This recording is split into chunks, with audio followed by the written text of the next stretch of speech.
Златната средина ја задржаа фудбалерите на Осогово на крајот од правенството во третата Лига Исток. Освоените 30 бода им беа доволни да стигнат само до 6-та позиција на табелата. Таквиот пласман е одраз на сите случувања со клубот во изминатите години, а пред се на чудните порази и тенките резултатски успеси, дури и кога се играше на домашен терен. Само победата на стадионот Никола Мантов против аутсайдерот 14 октомври 1946 со резултат од 11:0 ја поправи гол разликата. Но тоа не треба да се смета за реален показател за квалитетот на кочанските жолтосини.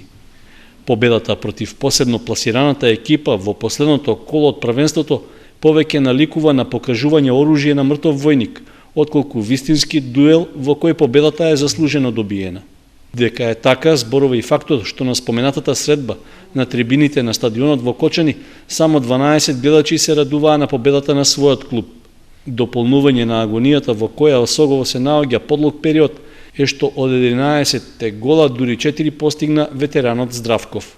Дали амбициите во клубот за влегување во повисок ранг се напуштени, па љубителите на фудбалот во Кочани и понатаму ќе доаѓаат на стадионот во двоцифрен број, е прашање што нема адекватен одговор. Според покажаната игра во правенството кое што туку заврши, нема надежи дека ќе дојде до големи промени до почетокот на наредното.